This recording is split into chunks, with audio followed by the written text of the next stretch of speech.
bet you that if you do a zigzag up this hill and I go in a straight line, we'll be doing the same amount of work. Psh, no way. I wanted love, I needed love, most of all, most of all. See, I did more work than you. No, you didn't. I'm not going to prove it.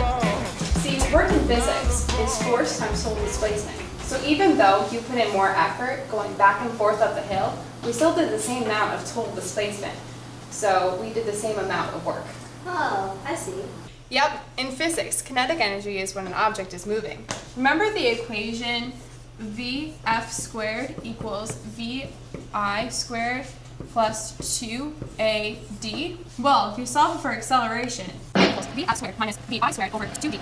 You want to do work force times displacement, and then you get work equal to mass times Vf squared minus Vi squared over 2D times displacement. And from there you get 1/2 mass times final velocity squared minus 1/2 mass times initial velocity squared.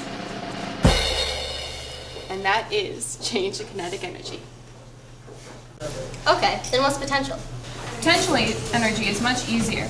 For that, you just switch in force for mg, or the force of gravity, and change in displacement to change in height. Welcome, one and all, to the Energizer Game Show. Amanda, for $10,000, answer this question. If a car is dropped and left to roll down the hill, will it have the same amount of energy from top to bottom? No? Ooh. Sorry, that is incorrect. But why? Don't worry, I'll explain it to you. So do you remember in chemistry when they said that energy cannot be created or destroyed? Yeah, briefly. Well, it's the same thing in physics. If you start a system at the top of a hill, all of its energy is its potential energy, at least when it's stationary. And that's equal to the force of gravity times the height of the hill. Now, as our little skater dude slowly goes down the hill, it gradually turns into all kinetic energy, where that is equal to 1/2 mass times velocity squared. Oh, I get it. So basically, the total initial energy equals the total final energy. Right, I got it. So is there anywhere else you can see it in action? Well, there's always roller coasters.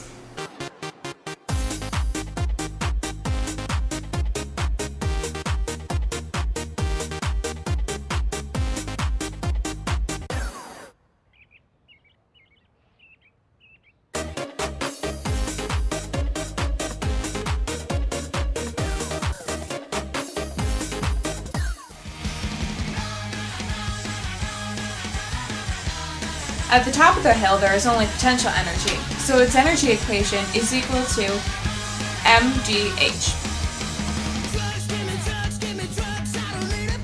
Now at the middle of the hill, we have some kinetic energy, so its total energy equation equals the energy that we had before, the mgh, equal to the new potential energy plus the new kinetic. Oh, okay. So at the bottom of the hill, there's just kinetic energy, which is equal to both the initial and the middle energy. And depending on how high it goes at the top determines the speed at the bottom. Exactly. All the energy is conserved. But that's not always true, right? Like sometimes when you're rolling something down a hill, there's not always the maximum speed at the bottom. I think the best way to look at this is to see it from the professionals. You're right about the loss of energy. Energy can be lost by a lot of things. Heat, friction, absorption, chemical reactions, light, anything really. Physics people lump it all together with adding a Q onto the conservation equation. So Amanda, what did you learn today? Well, I learned that I don't like physics. Seriously? Just kidding.